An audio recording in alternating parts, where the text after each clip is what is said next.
Subscribe to our YouTube channel and press the bell icon to get the latest updates.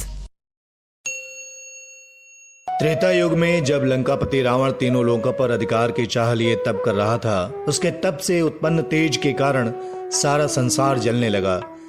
यह देख सभी देवता ब्रह्मा जी के पास पहुंचे और इस स्थिति से बचने की कामना की। ब्रह्मा जी रावण के पास पहुंचे और उससे वर मांगने को कहा।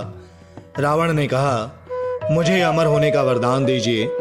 ब्रह्मा जी ने वरदान देने में जब असमर्थता जताई तो रावण ने कहा, हे प्रभु, मुझे ऐसा वर दीजिए जिससे कि मुझे सुर असुर पिशाच नाग किन्नर या अप्सरा कोई भी न मार सके। अद्भुत रामायण में वर्णित है कि रावण ने एक बार कहा था, जब अज्ञान से अपनी कन्या पर आसक्त हूं तब मेरी मृत्यु हो। रावण को यह वरदान देकर ब्रह्मा जी ब्रह्मलोक चले गए। रावण ने मनुष्य द्वारा न मारे जाने का वर नहीं मांगा क्योंकि वो मनुष्य को तिनके की तरह समझता था। वरदान पाकर रावण विजय अभियान पर निकल पड़ा। एक दिन वो दंडकारण्य गया। वहां ऋषि मुनि रहा करते थे।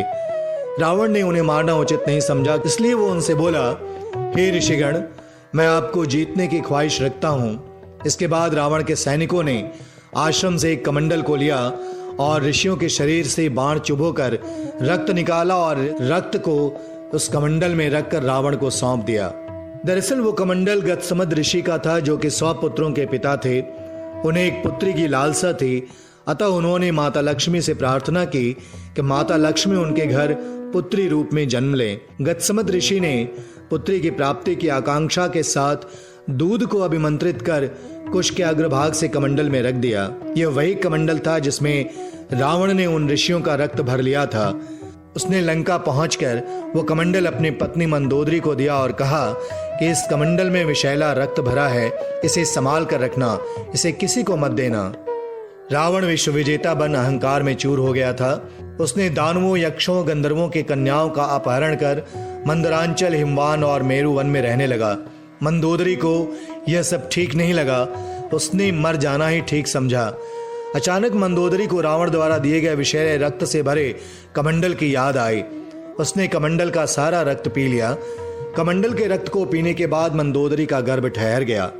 ऐसे में वो घबरा गई।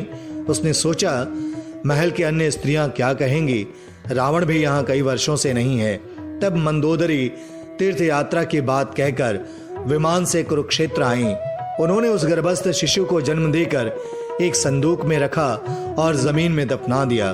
कुछ समय बीतने के बाद जब राजा जनक कुरुक्षेत्र गए और उन्होंने उस जगह पर सोने के हल से भूमि को जोता तो उन्हें एक कन्या संदूक में मिली। कन्या के भूमि से निकलते ही आसमान से फूलों की बारिश होने लगी। इस बीच एक आकाशवाणी हुई, राजा जनक, इस कन्या का लालन पालन अब तुम्हारी जिम्मेदारी है। हल की रेखा से निकलने के कारण इस कन्या का नाम सीता होगा।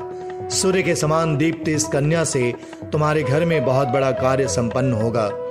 अद्भुत रामायण की कहानी से स्पष्ट है कि सीता की मां मंदोदरी थी, लेकिन यह आज भी रहस्य है कि सीता आखिर किसकी पुत्री थी, ऋषि गतसत की या पृथ्वी की या फिर मंदोदरी की।